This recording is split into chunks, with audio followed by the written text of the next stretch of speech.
Mais les gars, dans cet épisode, nous allons voir que Paul est un gars qui n'a pas de caractère, qui n'a pas de cœur à nul autre pareil. Il est même allé jusqu'à kidnapper son propre enfant. Asseyez-vous bien, prenez une tasse de thé, on commence tout de suite. Les gars, mais c'est chaud. Vous vous rappelez sûrement à la dernière épisode, Passy avait surpris son petit copain, Monsieur Ekwanlo, avec sa nounou, en train de faire des bails quoi.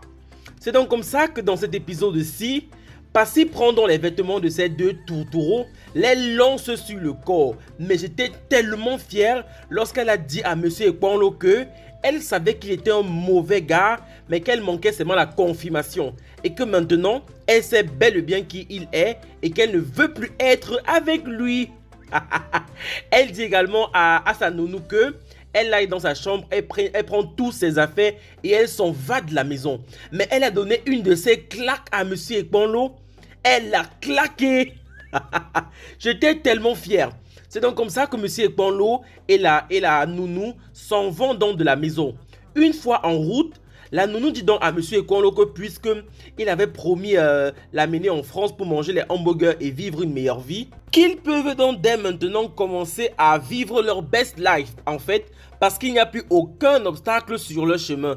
Mais ça, c'était mal connaître Monsieur Ekwanlo. Mais ce gars, il est vraiment, comment je vais dire, il a un noir cœur en fait. Il retire 2 pauvres 1000 francs CFA et demande à la nounou de se débrouiller. Vous voyez comment il a gâché la vie de cette femme. Parce que rappelez-vous bien, la nounou vivait chez les Passy et s'occupait de son fils Nadjal au même moment. Maintenant, elle se retrouve à la rue à cause d'un amour qu'elle a miroité. Mais dites-moi en commentaire si ce Monsieur Ekwanlo vous énerve comme moi. Les amis, Papa Loco, c'est un cas, je vous assure. En fait, puisque Béa a perdu 4 millions dans son business, il demande donc à Béa de faire ses affaires parce qu'il compte aller au village avec elle et ils vont passer 2 ans ensemble. Parce qu'il dit bien à Béa qu'il ne sait pas où est-ce qu'il va prendre 4 millions pour rembourser les dépenses que celle-ci a fait. Pendant qu'ils sont en train de causer, Simo, le petit copain de Béa, fait son apparition et demande à Béa de rembourser son argent. Mais une fois de plus, ou alors cette fois-ci, Sophie m'a vraiment plu parce qu'elle a pris la défense de sa sœur. Elle dit donc à Simo que lorsqu'on dépense pour une femme ou alors lorsqu'on donne l'argent à une femme, on n'a pas besoin de venir tous les fois demander ça, que c'est une erreur et que ça existe. Que s'il a pris le risque de retirer tout cet argent pour injecter dans le business, il pouvait s'attendre à ce que le business tombe. Mais Simo ne l'entend pas du tout de la même oreille. Il demande à Béa de venir avec lui dans sa réunion où il a prêté l'argent et de signer la garantie de rembourser cet argent avec lui. Parce que pour Simo, 4 millions, c'est beaucoup. C'est donc comme ça que Papa Loco dit à Simo qu'il est bel et bien d'accord avec lui. Mais on dirait que Papa Loco veut également que Simo considère cet argent comme l'argent de la dot en fait. Genre, il veut que Simo considère qu'il a doté Béa à 4 millions. Il se met à parler de deuil, de funérailles, d'enterrement. Simo, il n'est pas du tout en train de rigoler les gars. Il dit à Béa de le suivre au commissariat parce qu'il va porter plainte à Béa et il est même capable de l'arracher la vie si elle ne remet pas tout l'argent qu'elle a dépensé dans le business. Papa Loco se lève donc et commence à défendre naturellement sa fille. Il dit à Simo que mais est-ce que tu sais même combien j'ai dépensé pour ma fille pour que tu viennes aujourd'hui dire que tu vas l'arracher la vie? Il se met à donner les petites tapes et il dit que sa fille n'ira nulle part. Anyway les gars, de l'autre côté dans la maison de Piwolet, il semble être définitivement tombé amoureux de Miranda. En fait, puisque Miranda comprend que Bibolé ne doit jamais l'aimer, elle fait dans ses valises et elle est sur le point de partir au village. La maman de Bibolé essaie de l'empêcher, mais Rosine dit que non, elle ne peut pas rester là parce qu'elle sent qu'elle est dans un mariage forcé et que Bibolé ne doit jamais l'aimer. Elle dit qu'elle a les champs au village, elle peut aller cultiver et qu'elle va s'occuper seule de l'enfant. Heureusement, Bibolé semble avoir pris conscience. Il vient donc demander à Miranda de ne pas partir et de rester avec lui. Cette scène, elle m'a touché les gars. L'amour est mou comme on dit souvent. Mais qui pouvait croire que Piolet pouvait finalement tomber amoureux ainsi de Miranda? Les amis, Paul c'est un gars sans cœur en fait. Paul est prêt à tout pour faire souffrir Kim jusqu'à la dernière goutte de son sang. Paul s'est rendu chez la maman de Kim n'était pas là et il a enlevé l'enfant carrément. Il a enlevé l'enfant de Kim et il est parti retrouver sa partenaire Ekindi. Et Ekindi dit même en plus à Paul que l'enfant ne le ressemble même pas, qu'à part les oreilles, il n'y a rien qui le ressemble avec cet enfant. Kim est carrément effondrée lorsqu'elle apprend de la bouche de sa mère que Paul était là et qu'il a enlevé l'enfant. Kim dit qu'elle va se donner la mort, qu'elle ne peut pas vivre, sachant que son enfant est entre les mains de ce Paul qui pour elle est un assassin.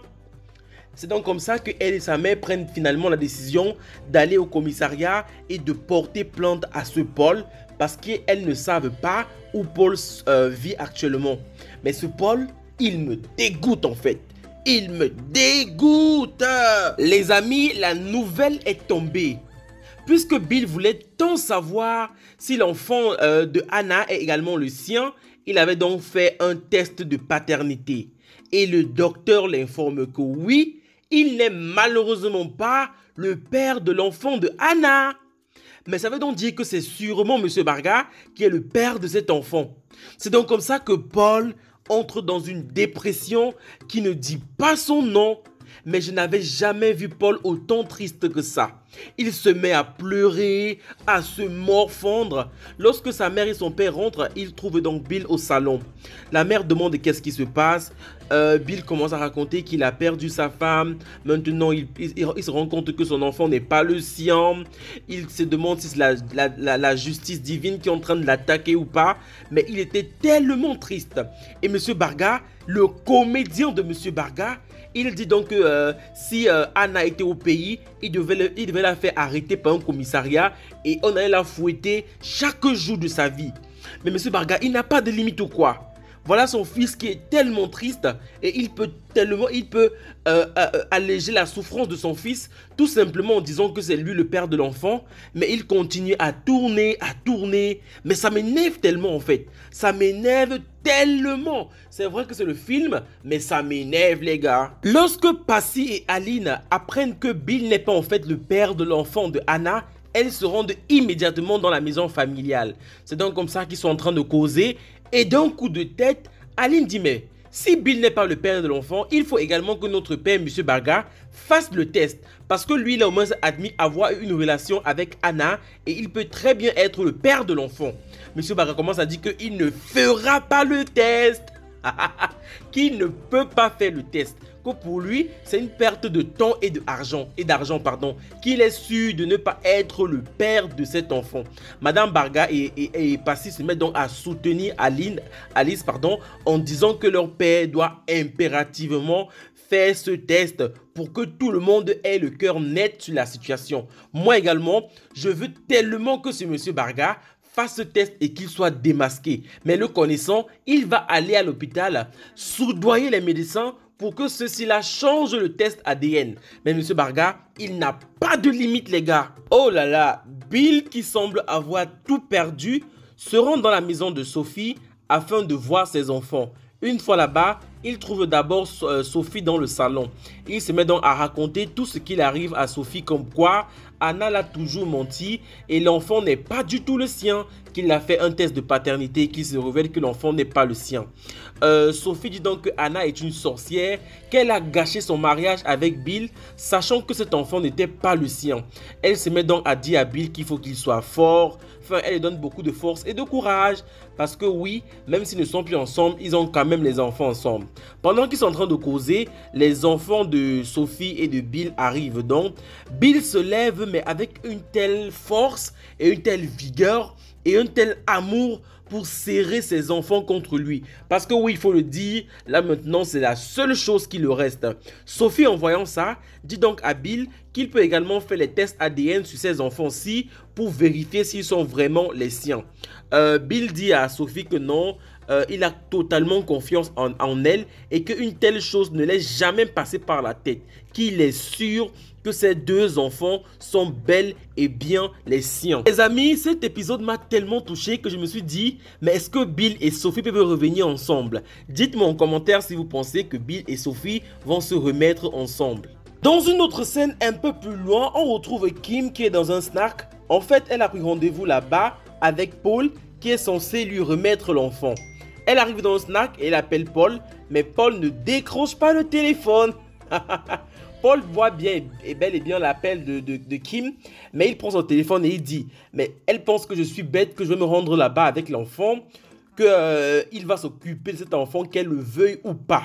Et que même sa propre mère, enfin la mère de Kim, ne pourra pas se mettre entre lui et son enfant. » Mais Paul, à un moment donné, il faut comprendre que la justice existe et que tôt ou tard, on va te prendre. Tu ne peux pas rester avec cet enfant, mais pas du tout. Voilà les amis, c'était tout pour cet épisode. N'hésitez pas à me dire ce que vous avez en pensé en commentaire. Likez, partagez, laissez des gros pouces bleus. On se retrouve juste demain pour un nouvel épisode. D'ici là, portez-vous bien. Bye bye.